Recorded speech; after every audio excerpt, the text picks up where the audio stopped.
what if I told you that the air you breathe, the water you drink, and just the ambient environment you walk through every single day might be quietly erasing like 154 million IQ points from the next generation? Yeah, and that is not a metaphor. Right. It's a measurable chemical reality that's currently playing out in India due to lead exposure alone.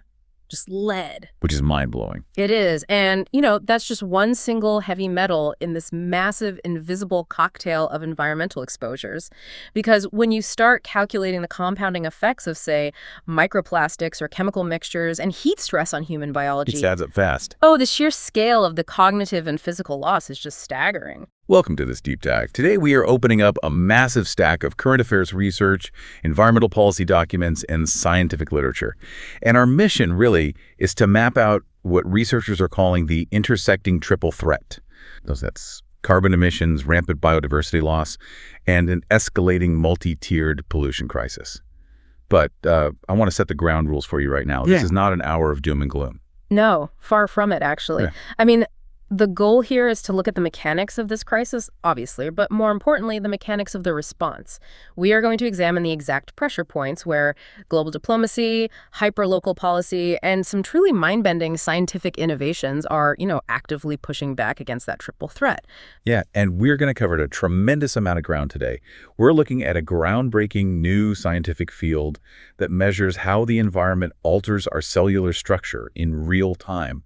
The thermodynamics of traditional brick kilns, a fierce international legal battle over trillions of dollars, and the brilliant science of spreading crushed rock on farmland to literally pull the sky back into the dirt. It's a lot to unpack. It is. Yeah. But to start, though, we need to completely dismantle how most of us think about global warming. Because to be honest, the dashboard we're using to measure the danger might actually be blinding us to the reality. Right, and it really comes down to how we define the threshold of safety. Okay. To understand the current policy landscape, we really have to look at the baseline data. So between 2015 and 2024, global carbon dioxide emissions jumped by roughly 10%. Wow. Yeah, we moved from 34.1 billion metric tons to 37.4 billion metric tons annually. And, within that aggregate data, India's emissions rose from 2.33 to 3.12 billion metric tons. Which, we should point out, is driven almost entirely by the realities of a rapidly expanding developing economy. Exactly. I mean, the grid relies heavily on fossil fuels. Coal currently contributes to roughly 70% of India's electricity generation. So from a purely developmental and energy security standpoint, keeping the lights on for over 1 billion people requires a massive, reliable baseload. You can't just turn it off overnight. Right. But from an emissions standpoint, it is the primary engine behind that specific upward curve. Yeah, but here's the thing. That is the aggregate national picture. And aggregate numbers, well, they hide the human reality, don't they? They really do. The international discourse often points to the total output of large developing nations, but you absolutely have to contrast those national totals with the per capita reality. This is huge. When you break it down to the individual level, India's carbon footprint is about 1.9 tons per person per year. If you look at the United States, the per capita footprint is 14.7 tons per year. Wait, let's hold on that for a second. 1.9 versus 14.7? So an individual in the U.S. is effectively producing more than 7 times the carbon emissions of an individual in India. Yes. And yet, when we look at the global conversation, it constantly revolves around these universal flat targets specifically, the goal to limit global warming to 1.5 degrees or 2 degrees Celsius above pre-industrial levels, as enshrined in the Paris Agreement. Right. We treat those numbers like a hard meteorological red line, like a cliff edge where the climate just mathematically collapses. I mean, we do, but the origins of those numbers are not purely meteorological. Really? Yeah, this is a really critical misconception. The 2-degree limit didn't come from a climate scientist pointing at a complex atmospheric model and saying, here is the exact biological breaking point of the Earth. So where did it come from? The 2-degree threshold actually originated from an economic model. Wait, what? Developed back in the 1970s, primarily by the economist William Nordhaus. Wait, back up. Are you telling me the central pillar of modern global climate policy was created by an economist in the 1970s? Yes. Nordhaus developed what eventually became known as the DICE model. So that's the Dynamic Integrated Climate Economy model. Okay. He was trying to figure out the cost-benefit analysis of climate change. So he looked at the historical temperature record and noted that human civilization, over the last several thousand years, hadn't really experienced global temperatures more than 2 degrees above the historical average. Okay, that makes sense. So he posited that pushing the climate past 2 degrees would take us outside the boundaries of known human economic stability. It was an economic heuristic, right? A best guess at a safe operating space. It was not a hard physical boundary of atmospheric physics. So it's an educated assumption about economic damage, not a specific trigger point for, say, the collapse of the Atlantic Ocean currents or the melting of the ice caps. Exactly. And the 1.5 degree limit, that Right. was adopted much later. How did that happen? Well, it wasn't the result of a sudden breakthrough in climate physics. It was actually the result of immense and totally justified diplomatic pressure from small island and developing states. Oh, like the Maldives. Right, nations like the Maldives or the Marshall Islands. They looked at the projections for 2 degrees of warming and realized the associated sea level rise would completely submerge them. Wow. Yeah, they argued successfully that 2 degrees was a death sentence for their countries and pushed the target down to 1.5 degrees. Which means these models, however sophisticated they become since the 1970s, are fundamentally built on layers of assumptions. They have to be. I mean, modern climate models use supercomputers to simulate the thermodynamics of the ocean and the atmosphere, sure. But to project into the future, they have to assume how humans will behave. Which is impossible to know. Right. They have to guess future population growth, what our energy mix will look like in 2040, how fast solar technology will scale, and honestly, what policies governments will actually pass versus what they promise to pass. Yeah. Because of that, projecting the exact magnitude or duration of a temperature overshoot becomes highly speculative the further out you go. And this creates massive confusion in how we perceive danger right now. I mean, we had a record-shattering heat in 2023 and 2024. Some research groups looking at blended observational data suggested we briefly breached the 1.5 degree limit in late 2024. True. But then others looked at slightly different data sets and said, well, no, we're still just below it. And then early 2025 showed a slight temporary decline in warming rates due to shifting ocean currents. It's just noise. Which brings us to a vital insight from the research stack we're looking at today. Obsessing over the global mean warming like that single global average temperature is actually becoming a dangerous distraction. I want to make sure you, the listener, really grasp this because it shifts how you interpret every news headline about climate change. Worrying only about the global average temperature is, well, it's like looking at the national average real estate price when your own specific house is currently underwater. That's a great way to put it. Knowing the national average does not help you survive the day. A global average doesn't tell you if your local power grid is going to fail, if your district's crops will survive the summer, or if your street is going to flood next week. Exactly. The global mitigation efforts, like the massive international push to reduce those billions of tons of carbon, that must continue aggressively. But for urgent, life-saving decision-making, the focus has to shift entirely to the hyperlocal scale. We need predictive modeling for specific districts and specific cities, looking at timeframes from tomorrow to the next decade. Because when we miss the hyperlocal realities, we fail to prepare for the disasters that are already here. And that moves us directly from the abstract concept of a global average into the visceral reality of climate physical risks. This is the environment actively altering life on the ground right now. Right. And in the realm of environmental economics and policy, climate physical risks, or CPRs as they call them, represent the direct potential for loss or disruption caused by the physical impacts of a changing climate. So tangible damage. Yes. These risks affect people, physical assets, supply chains, and entire national economies.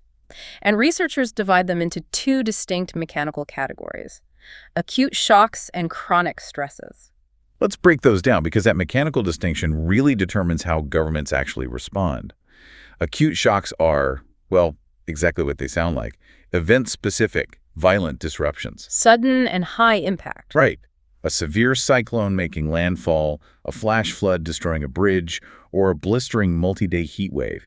It's a sudden spike in danger that shocks the system. And chronic stresses, conversely, are long-term systemic shifts. They don't happen overnight.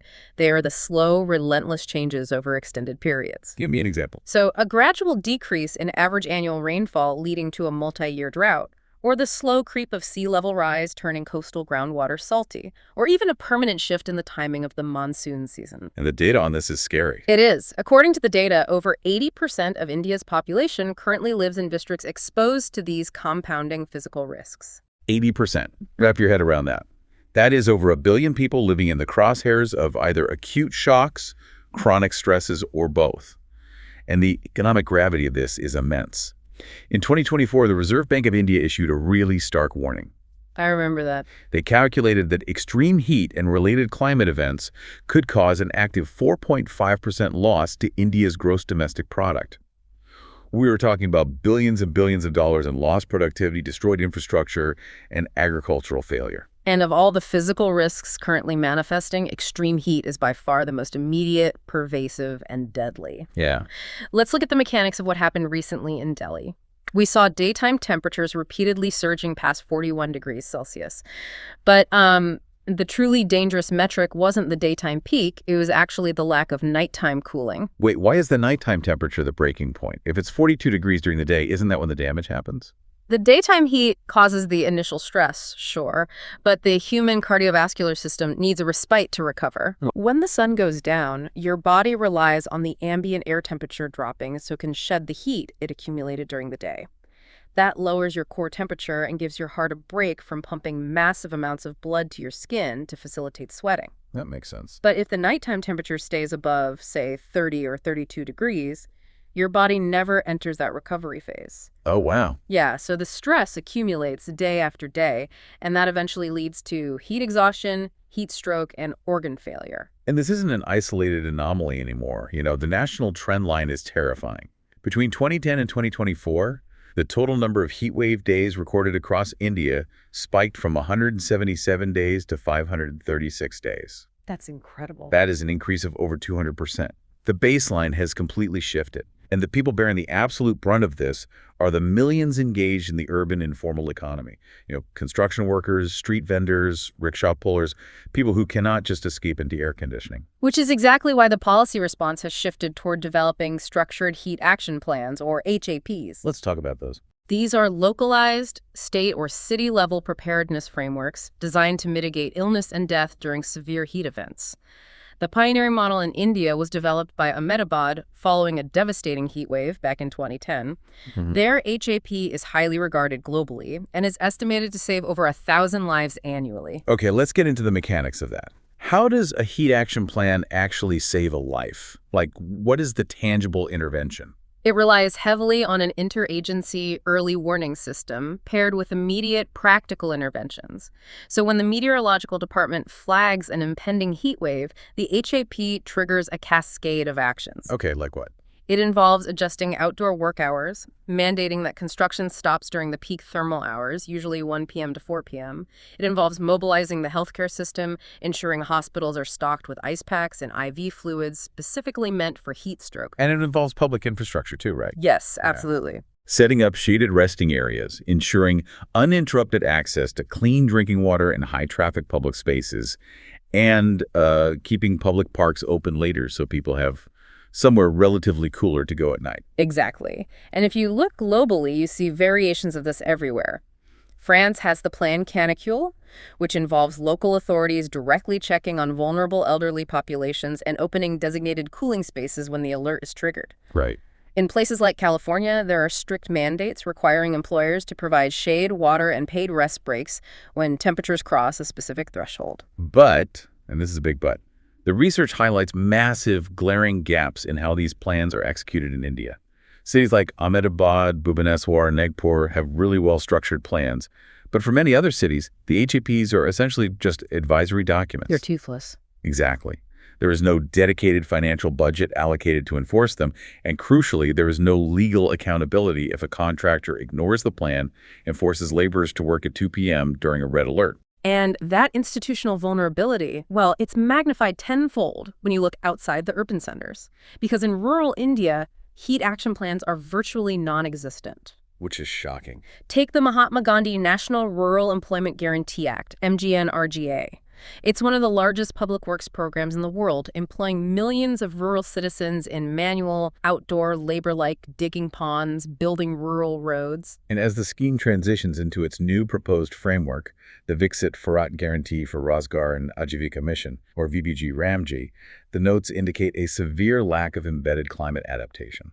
That is the core issue. You have this massive state-funded mechanism driving millions of people to perform intense manual labor under the open sky, yet the overarching framework historically lacks a systemic mechanism to adjust piece rate wages or working hours based on heat wave alerts. They're totally exposed. Exactly. They are exposed to that 200% increase in heat wave days without any structural safety net. It is a profound disconnect. We're facing this hyper-modern crisis of supercharged heat.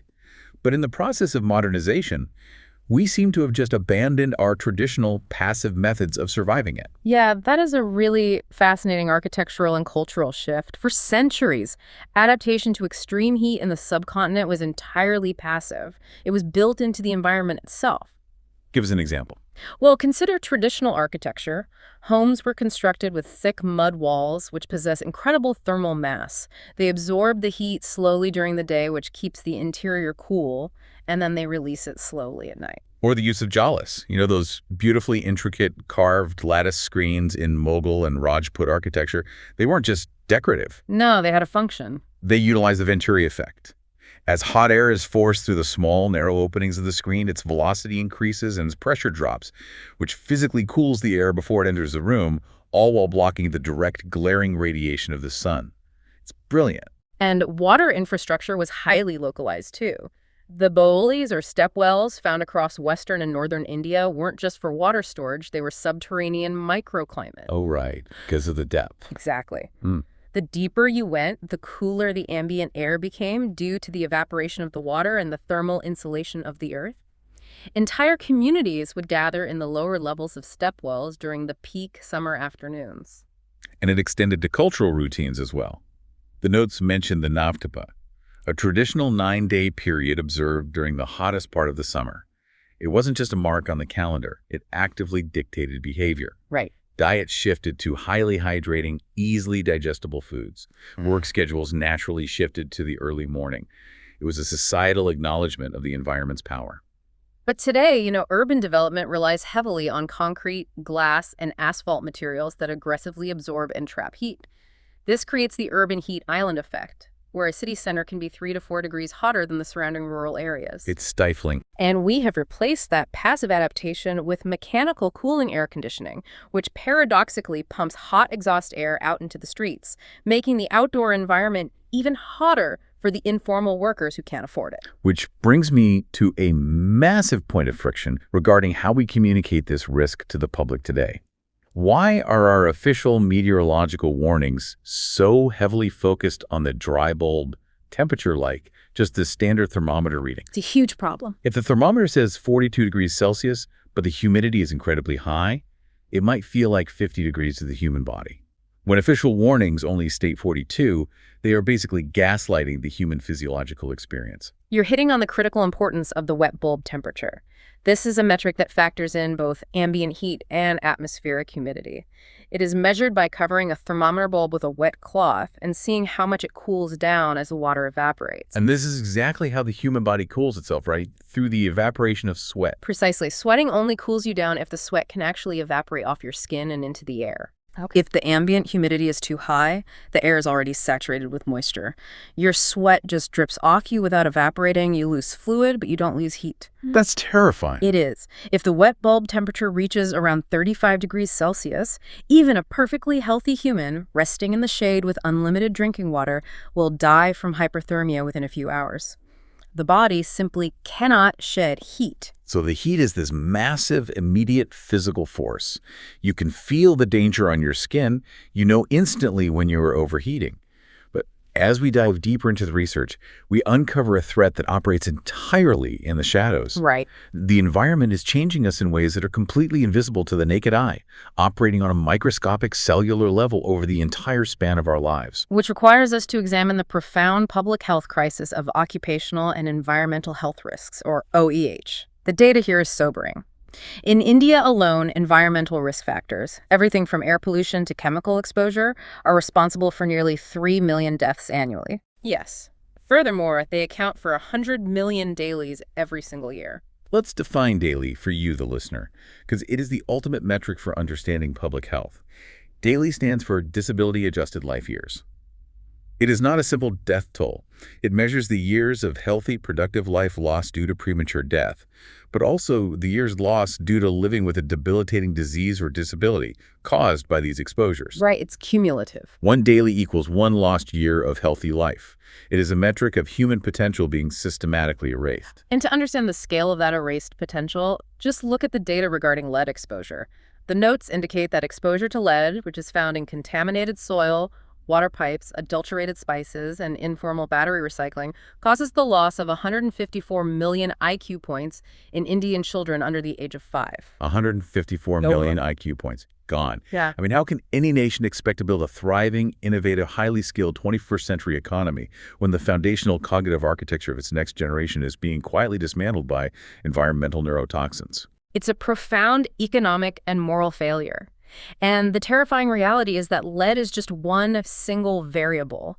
Every single day, the average person is exposed to a highly complex, interacting cocktail of hazards. We're swimming in it. We are inhaling microplastics and PM 2.5, we're ingesting pesticide residues in our food, absorbing industrial solvents, and experiencing chronic physiological stress from urban noise pollution. To actually understand how this cocktail breaks down the human body, medical science is undergoing a massive paradigm shift toward a field called exposomics. Exposomics. This is where the science starts to feel revolutionary. How does this differ from how we've always studied disease? Well, historically, we studied diseases in isolation. We look for one chemical causing one specific cancer. Right. Exposomus is the comprehensive study of the exposome. The exposome is defined as the totality of all environmental exposures and individual experiences from conception until death, and how those cumulative exposures interact with the individual's biology to drive health or disease. It's everything. It integrates everything. The chemical pollution you breathe, the nutritional quality of your diet, your socioeconomic stress levels, and your physical lifestyle. I think the most intuitive way to grasp this is to compare it to the world of genetics. If your genome, your DNA, is the architectural blueprint of a house, it outlines the potential structure. Right. But your exposome represents the weather, the humidity, the termites in the foundation, the quality of the paint, and the structural stress of living next to a highway. The blueprint tells you what the house was meant to look like, but the exposome determines if the roof actually collapses after 40 years. That analogy perfectly captures the limitations of our current medical models. I mean, the Human Genome Project in the early 2000s was an unparalleled scientific achievement. We thought mapping our DNA would unlock the cure to everything. We really did. But we quickly realized that for common, complex chronic conditions like cardiovascular disease, type 2 diabetes, or neurodegenerative disorders, genetics alone has surprisingly limited predictive value. Your blueprint only tells you what genetic vulnerabilities exist. It doesn't trigger the disease. The environmental exposures, the termites and the storms, from your analogy, are what pull the trigger. And the frameworks we currently use to track global health are completely missing these complex storms. The research points out that the Global Burden of Disease Framework, the GBD, which is basically the gold standard used by the WHO to track international health metrics, is currently a massive structural underestimation of the problem. Yeah, it's an underestimation because the GBD currently only tracks a very narrow slice of environmental risks, roughly 11 broad categories, and it treats risks in isolation. It misses the cocktail effect. Exactly. It completely ignores the synergistic effects of chemical mixtures. What happens when a low dose of an endocrine-disrupting plasticizer interacts with a low dose of a heavy metal in your bloodstream? The GBD doesn't know. It largely ignores the pervasive spread of microplastics crossing the blood-brain barrier.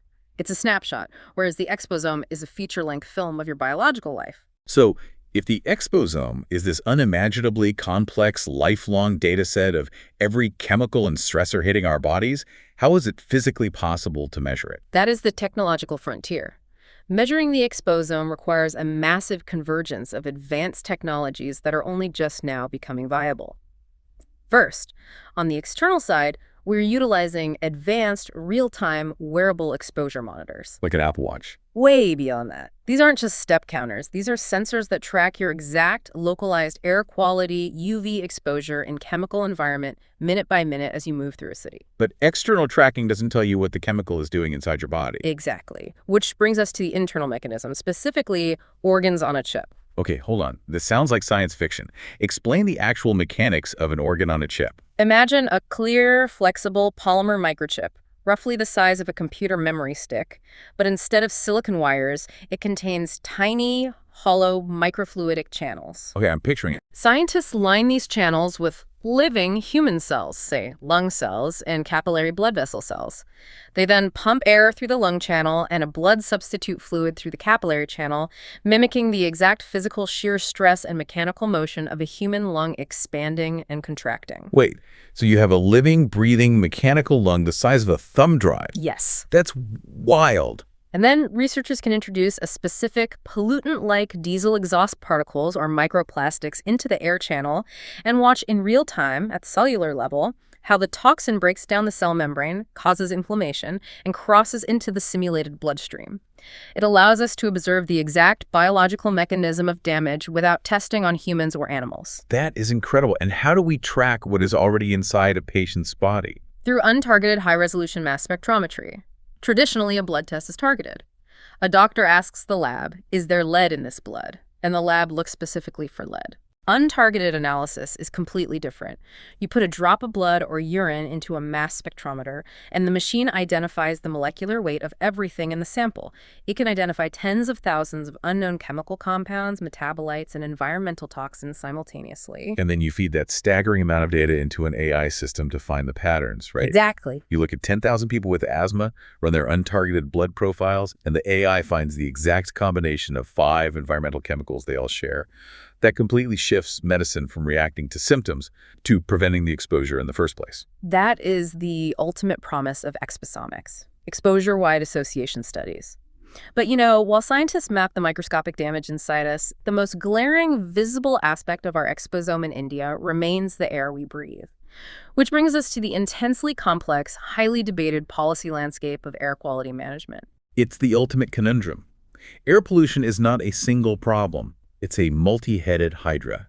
The sources break the problem down into 3 primary sectors: agriculture, informal industry, and formal industry. Let's start with the agricultural sector, because every winter, northern India chokes on the same specific smoke. Yeah, we are talking about stubble burning, specifically the burning of parali, the paddy straw left over after the rice harvest in states like Punjab, Haryana, and western Uttar Pradesh. The resulting smoke drifts down the Indo-Gangetic Plain, creating a massive toxic smog canopy over Delhi and the surrounding regions. And the policy response to this has evolved. The Commission for Air Quality Management, the CAQM, is now actively pushing these state governments to deploy a Parali protection force. This represents a shift towards strict enforcement.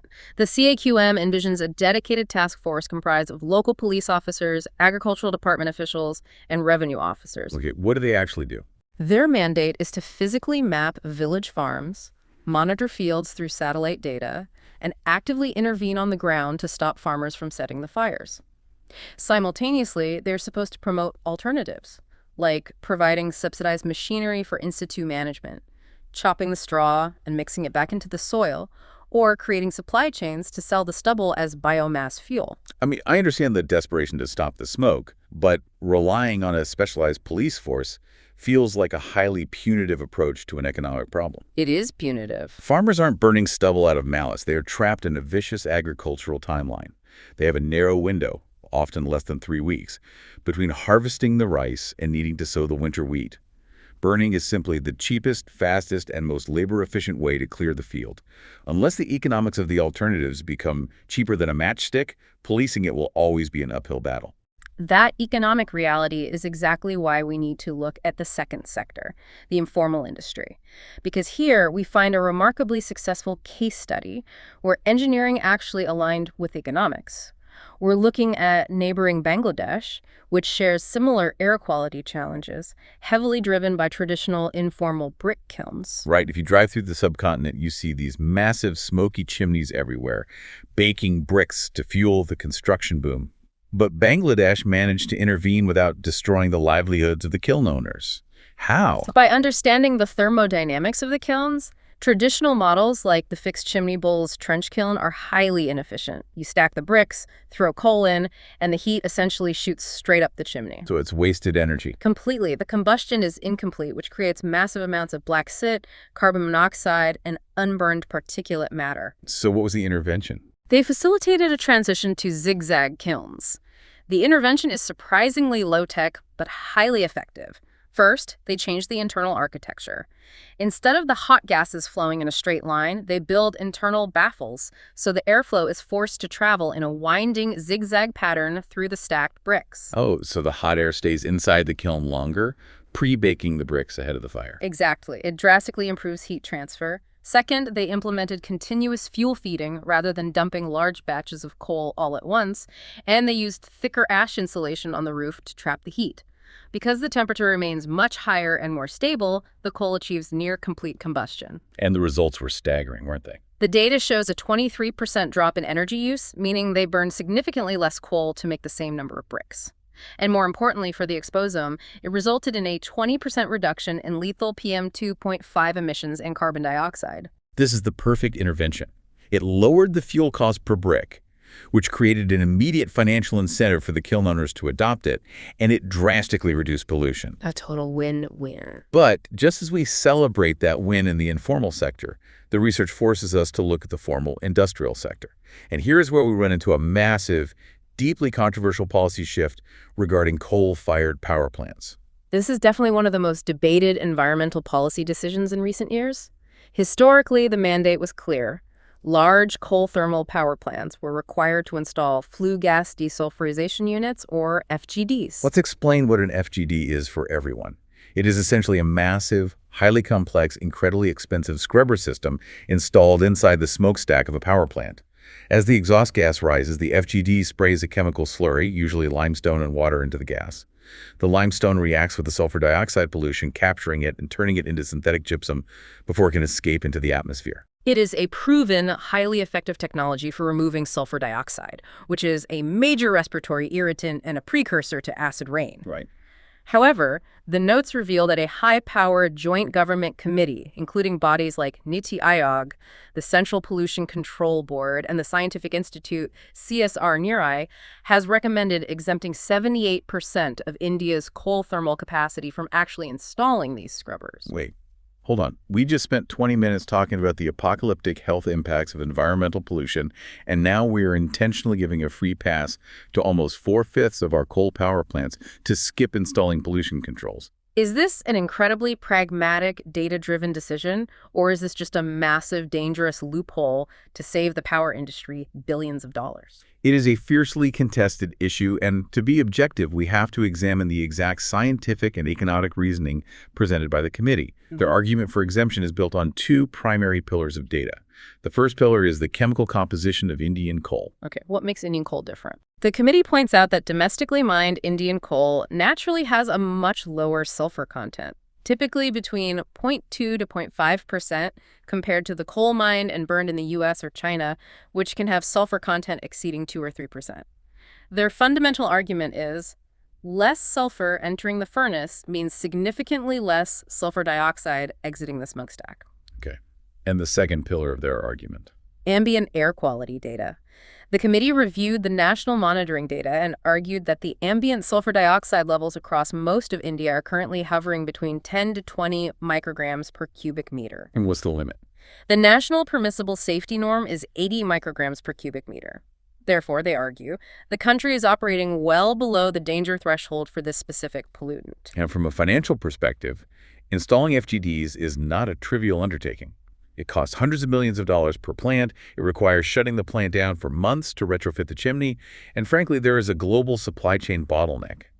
There aren't enough vendors to build them fast enough without crippling the power grid. Furthermore, the committee conducted an analysis showing that in cities where power plants had successfully installed FGD scrubbers, the ambient SO2 levels in the surrounding air were fundamentally identical to cities where plants had not installed them. That's compelling. Their conclusion is that forcing a massive grid-wide capital expenditure to solve a problem that isn't currently manifesting in the ambient data is a poor use of resources. But I have to push back here because environmental scientists are raising massive red flags about this logic.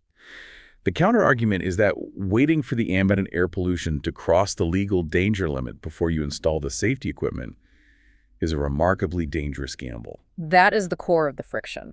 Critics argue that India's power demand is projected to absolutely skyrocket over the next decade. If you build new plants or expand existing ones without scrubbers today, you are locking in that pollution architecture for the 40-year lifespan of the plant. Yeah, you can't just slap them on later easily. Right. Retrofitting them later, once the air does become toxic, is vastly more expensive and difficult. Exactly. It feels like deciding not to install airbags in a car because you haven't crashed yet. Yeah. This debate captures the ultimate tension of our era, the agonizing friction between environmental idealism and harsh, immediate economic reality. Deciding whether to mandate expensive scrubbers always comes down to who pays for it. And that exact tension over capital is what is currently paralyzing the international stage. Which brings us to the global gridlock over climate finance. The transition to a green economy requires capital on an unprecedented scale. It does.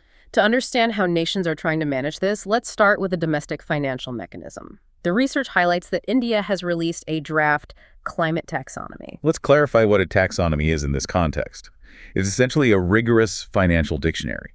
It defines exactly what economic activities can legally and financially be classified as green or sustainable.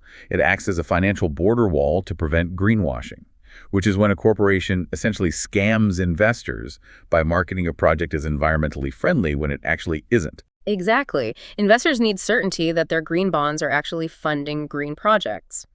What is particularly interesting about India's draft taxonomy is that it divides activities into two pragmatic categories: climate supportive and climate transition. Climate supportive makes intuitive sense. These are activities that directly and unequivocally reduce greenhouse gas emissions or build resilience. Building a massive 500-megawatt solar park in Rajasthan or constructing a seawall to protect a coastal city from storm surges. Those are clearly supportive. But climate transition is where the taxonomy reflects the messy reality of a developing economy. Transition activities are investments that improve energy efficiency or reduce emissions in hard-to-abate sectors. Like what? These are industries like steel manufacturing, cement production, or heavy chemical refining. We do not currently have the technology to make steel at scale without generating immense heat, which usually requires fossil fuels. Right. We can't just shut down the steel industry. The entire economy would collapse. So if a steel company takes out a loan to replace an old, highly polluting blast furnace with a slightly cleaner electric arc furnace, even though it still uses massive amounts of electricity and produces some emissions, the taxonomy recognizes that as a necessary transition investment. It rewards progress, even if it isn't perfection. It is a highly realistic framework for maintaining industrial growth while slowly curving the emissions trajectory downward. But, while domestic frameworks are trying to organize capital, the global mechanism for distributing that capital is effectively broken. Completely broken. If we look at the recent Bonn Climate Change Conference, which serves as the critical preparatory meeting for the upcoming COP30, the absolute gridlock over climate finance was the dominating, inescapable theme. The numbers explain the gridlock better than anything else. Economic analyses suggest that the developing world, the global south, requires an estimated $1.35 trillion annually to adapt to climate change and transition their grids away from fossil fuels. $1.35 trillion. And what did the industrialized developed nations offer during these negotiations? A commitment of $300 billion annually by 2035. It is a massive trillion-dollar shortfall. Let's put $1.35 trillion in perspective. That is roughly equivalent to a third of India's entire gross domestic product. It is an astronomical sum of money required every single year. And the anger from developing nations isn't just about the total dollar amount missing. It is deeply rooted in how the developed nations are accounting for the money they do provide. This is where the diplomacy gets incredibly granular and contentious. The research points to a major dispute regarding the interpretation of Article 9.1 and Article 9.5 of the Paris Agreement. Let's unpack that. Article 9.1 is the foundational promise of the entire agreement. It legally stipulates that developed countries shall provide financial resources to assist developing countries with both mitigation and adaptation. Right. But the fracture occurs over Article 9.5. This article requires developed nations to communicate their indicative, forward-looking plans. They have to report what climate finance they plan or intend to provide in the future. Okay, so forecasts. Yes. But the developing countries are outraged because they argue that wealthy nations are relying on these ex-ante projections, their future intentions, to fulfill their reporting duties rather than reporting what funds have actually been dispersed and spent on the ground. That's absurd.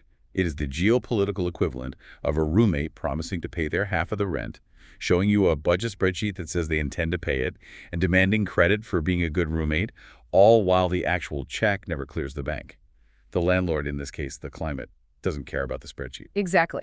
And this profound breakdown in trust between the global north and the global south has now spilled over from diplomatic conferences into the highest courts of international law.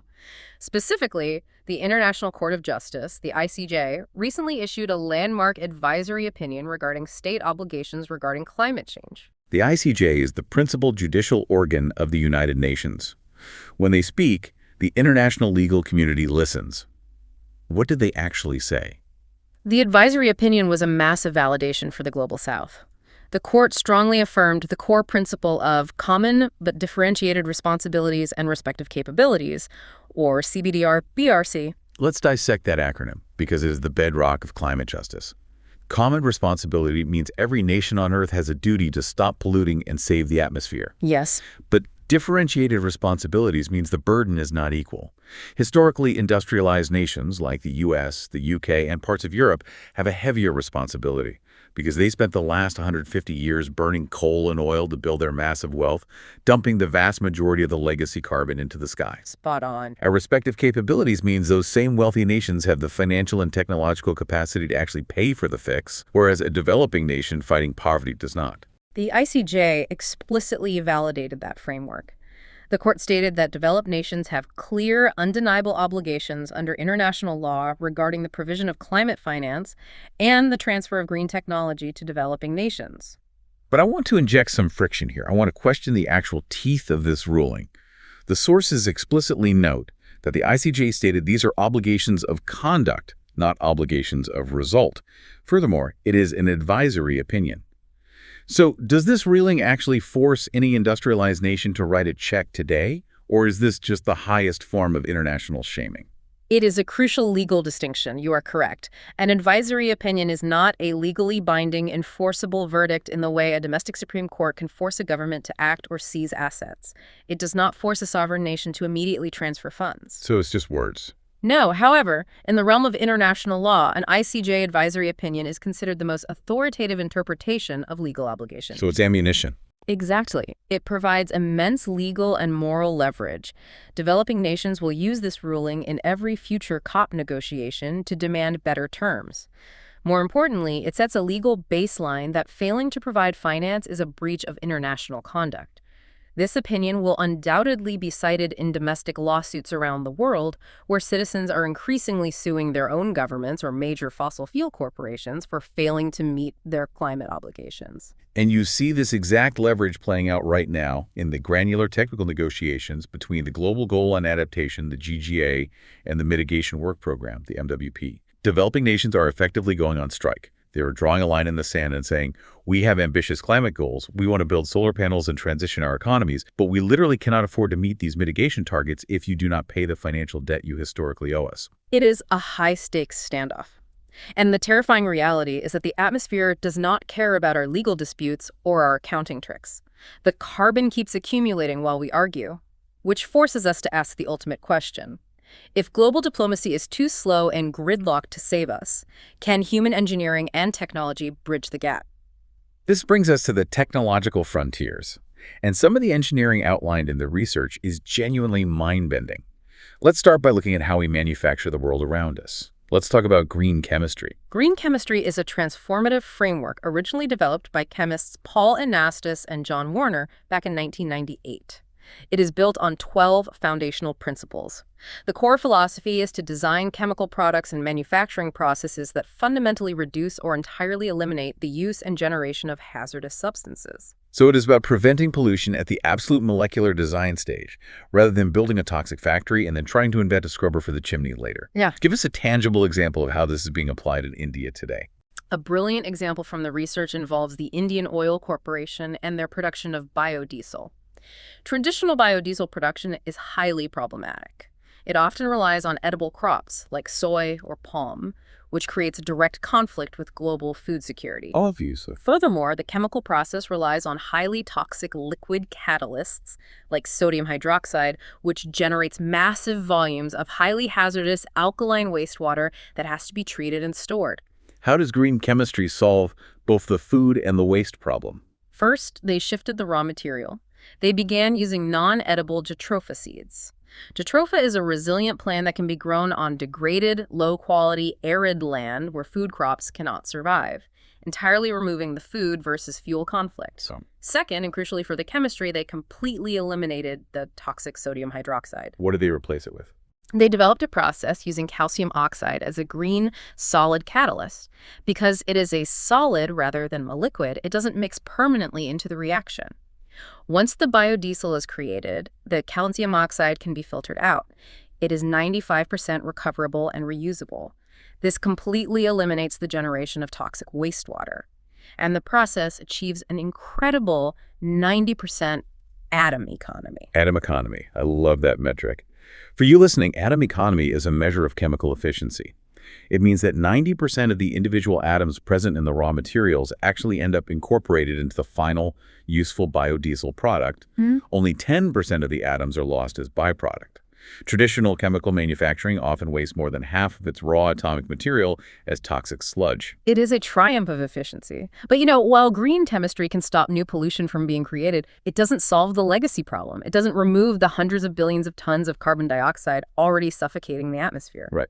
For that, we have to look at active removal technologies like enhanced rock weathering or ERW. This is, without a doubt, one of the most fascinating concepts in the entire deep dive. How do you use rocks to suck carbon out of the sky? It is based on mimicking and turbocharging a natural geological process. In nature, as rain falls through the atmosphere, it absorbs small amounts of carbon dioxide, forming a very weak acid called carbonic acid. When this slightly acidic rain hits certain types of silicate rocks on the ground, a chemical reaction occurs called weathering. Right. The acid slowly dissolves the rock over millennia. Exactly. And during that reaction, the carbon dioxide from the rainwater combines with elements in the rock-like calcium or magnesium to form stable bicarbonate compounds. This effectively pulls carbon out of the short-term carbon cycle and locks it away in a stable liquid form, which eventually washes into the rivers and oceans where it can remain trapped for hundreds of thousands of years. But natural weathering is agonizingly slow. Enhanced rock weathering is human engineering stepping on the gas pedal. Yes. The process involves mining specific, highly reactive silicate rocks, like basalt.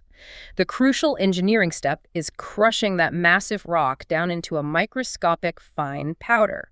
By crushing it, you exponentially increase the surface area of the rock exposed to the rain and the soil. You turn a boulder into billions of microscopic sponges. Precisely. You then take this crushed basalt dust and spread it across millions of acres of warm, wet, active farmland. The chemical reaction that naturally takes thousands of years now happens in a matter of months. And the carbon math is incredibly compelling. The research suggests that applying 50 tons of crushed basalt per hectare of farmland can capture up to 10.5 tons of carbon dioxide from the atmosphere over roughly a 4-year period. And this is not just a laboratory theory. Pilot projects are actively spreading basalt on sugar plantations in Brazil and across massive tea estates in India. There is an Indian startup called Mati Carbon that recently won the $50 million X Prize funded by Elon Musk for their deployment of this exact technology. It's gaining massive traction. So if I can use an analogy here, we are basically giving the Earth a massive dose of crushed antacid. It cures the soil's stomachache while simultaneously vacuuming carbon out of the sky. That is a highly accurate analogy, specifically regarding the stomachache, because the co-benefits to the agricultural sector are massive. The weathering process releases nutrients like phosphorus and potassium into the soil, improving fertility and crop yields. Oh, that's great for the farmers. More importantly, it increases the soil's alkalinity, reversing the damage of acidic chemical fertilizers.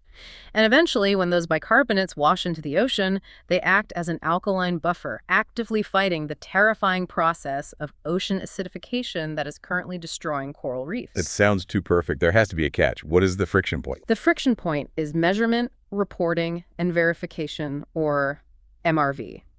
If a startup is going to crush thousands of tons of rock, they need to be paid. The financial model relies on selling carbon removal credits to tech giants or airlines looking to offset their emissions. But how do you prove, with absolute scientific certainty, exactly how many tons of invisible carbon were captured in a muddy field in Assam? Right. You can't just weigh the dirt. To measure the carbon captured, scientists track the release of Cancian's positively charged ions like calcium and magnesium in the soil water. The problem is that soils are complex chemical environments. Sometimes non-carbonic acids naturally present in the soil, like nitric acid from fertilizers, also break down the basalt and release cations, but without capturing any carbon dioxide in the process. So if you just measure the Cancians, you might falsely assume you captured carbon, accidentally overestimating your climate benefit and selling fraudulent carbon credits. Exactly. It is a nascent science. The geochemistry is sound, but building the rigorous, foolproof verification tools required to back a multi-billion-dollar carbon market is incredibly difficult. And while we're trying to pull carbon down into the soil, we are simultaneously trying to implement systems to stop it from pouring out of our industrial sectors. The research notes highlight a monumental shift happening out on the open ocean. Let's talk about the International Maritime Organization, the IMO, and global shipping. The global shipping industry is an absolute behemoth. The massive cargo ships transporting the world's goods burn highly unrefined, thick bunker fuel. As a sector, shipping emits roughly 1 billion tons of greenhouse gases every single year. 1 billion. That accounts for nearly 2.8% of all global emissions. If the global shipping fleet were a sovereign nation, it would be the 6th largest climate polluter on the planet. And without intervention, as global trade expands, those emissions were projected to skyrocket over the coming decades. But shipping is inherently international. A ship might be owned by a Greek company, flagged in Panama, crewed by Indian sailors, moving goods from China to Los Angeles. You can't easily regulate it with domestic laws. So what did the IMO actually do to rein this in? At their recent high-level session, the IMO approved a historic market-based measure. They realized that voluntary targets weren't working, and they needed a financial mechanism to force the industry to transition to cleaner fuels like green ammonia or methanol. The debate over how to price the carbon was intense. Let's look at the competing proposals. The European Union, true to form, pushed for a blunt instrument, a straight, universal global carbon tax applied to every ton of fuel burned. Right. But developing nations pushed back. India proposed a bridging mechanism, arguing that a flat tax would disproportionately hurt developing economies that rely heavily on affordable shipping for basic goods. India wanted a system that penalized the heaviest polluters, but specifically used those funds to reward early adopters of clean technology and subsidize the transition for poorer nations. And the proposal that ultimately won the day, passing with a massive 63-16 vote, was put forward by Singapore. The Singaporean model is a highly pragmatic hybrid. It establishes 2 pillars. First, a strict greenhouse gas fuel standard, mandating a gradual reduction in the carbon intensity of marine fuels over time. Okay. Second, a tiered financial mechanism. It levies a mandatory fee on emissions, but crucially, it creates a massive pool of capital used to provide financial rewards to shipping companies that adopt zero or near zero emission fuels. It makes shipping the very first global economic sector to have a mandatory universal emissions levy framework. That is a monumental precedent. And the sheer scale of the engineering required to meet these new standards brings us to the final technological piece of the puzzle, CCUS. CCUS stands for Carbon Capture, Usage, and Storage. This is the industrial-scale infrastructure required to manage carbon that we absolutely cannot avoid emitting. The research breaks it down into 3 distinct, highly complex stages. Let's walk through the mechanics of the 3 stages. Stage 1, capture. How do you physically grab a gas out of thin air? There are 2 main approaches. The most common is point source capture. Imagine installing a massive chemical scrubber directly into the smokestack of a cement factory. Before the exhaust leaves the chimney, it is passed through liquid solvents, usually amine solutions. The amines act like a chemical sponge, binding exclusively to the carbon dioxide molecules while letting the other gases pass through. You then heat the liquid, which releases the pure CO2 gas so it can be compressed. But point source capture only works where the pollution is highly concentrated. What about the emissions from 1 million individual cars scattered across a city? For that, you need direct air capture, or DC. These are essentially massive industrial-scale fans that suck ambient atmospheric air through giant filters coated with potassium hydroxide or solid sorbents. It is incredibly difficult and highly energy-intensive because carbon dioxide, while deadly to the climate, only makes up about 0.04% of the ambient air. It is like trying to filter a needle out of a haystack using massive amounts of electricity. Okay, so once you spend all this energy to capture and compress the pure CO2, what do you do with it? That brings us to stage 2, usage. The goal here is to turn a liability into a commodity. The compressed CO2 can be injected into greenhouses to accelerate plant growth. It can be used to synthesize low-carbon aviation fuels. But the most promising usage at scale is curing concrete. Injecting CO2 into wet concrete permanently mineralizes the gas, trapping it forever, while actually making the resulting concrete structurally stronger. But the global demand for synthetic fuel or enhanced concrete is a tiny fraction of the billions of tons we emit. We can't use it all. Which brings us to the final critical stage, storage. This is the massive infrastructure challenge. The captured CO2 is pressurized until it reaches a supercritical state, meaning it acts like both a gas and a liquid. It is then transported via specialized pipelines and injected thousands of meters deep underground into specific geological formations, like depleted oil and gas reservoirs or deep saline aquifers. It sounds risky. Does it just leak back out? If the geology is chosen correctly, no.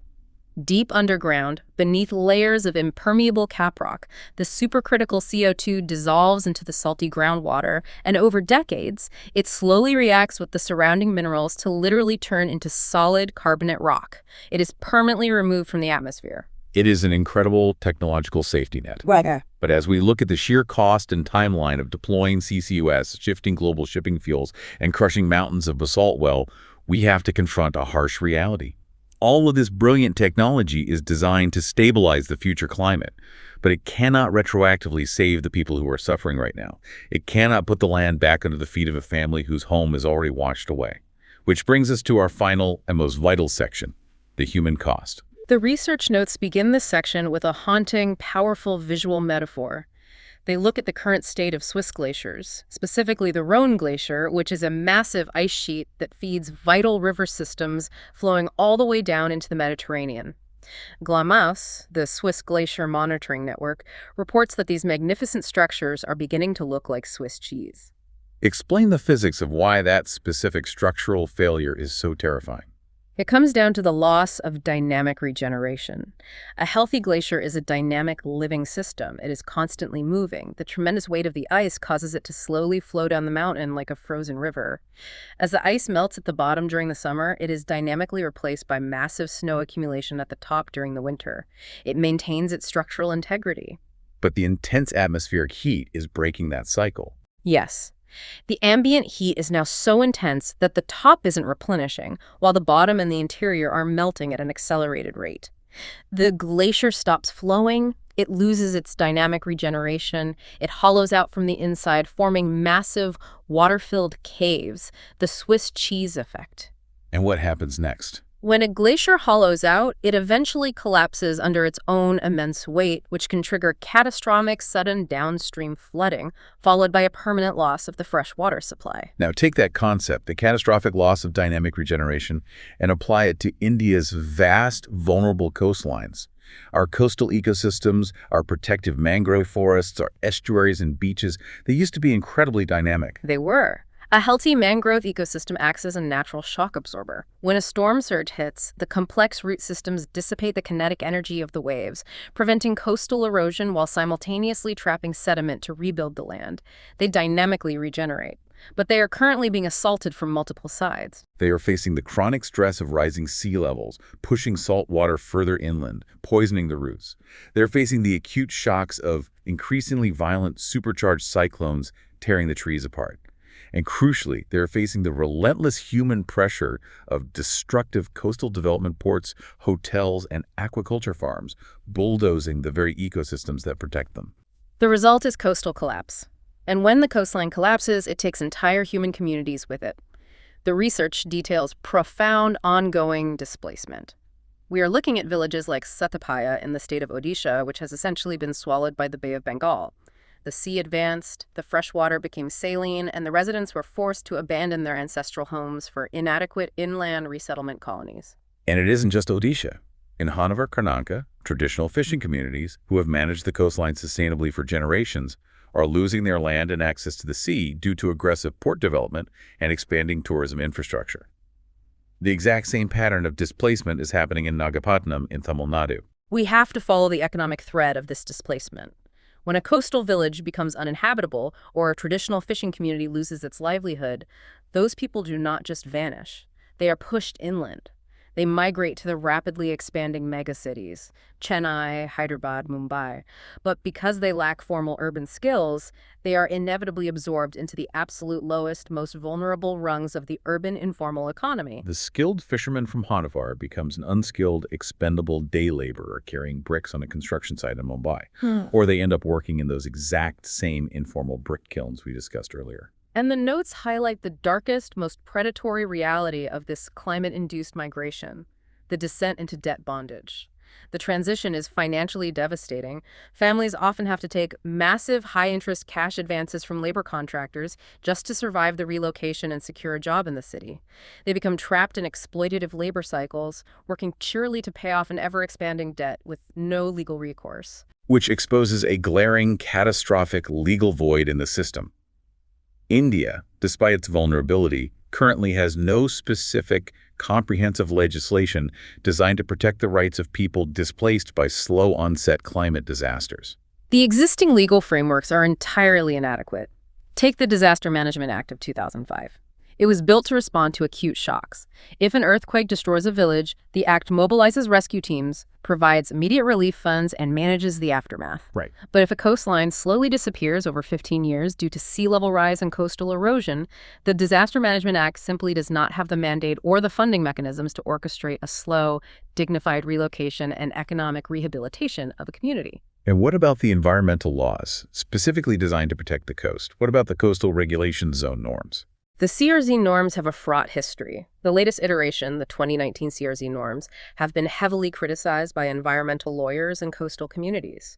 Critics argue that instead of strengthening protections against rising seas, the 2019 updates actually diluted environmental safeguards to facilitate commercial expansion, tourism, and industrial projects closer to the high tide line. The law often ends up facilitating the displacement of traditional communities rather than protecting their right to the land. It creates an incredible, agonizing dissonance in the legal system. On one hand, you have incredibly progressive environmental jurisprudence at the highest levels. The Supreme Court of India has repeatedly and eloquently linked the right to a clean, healthy environment to the fundamental right to life enshrined in Article 21 of the Constitution.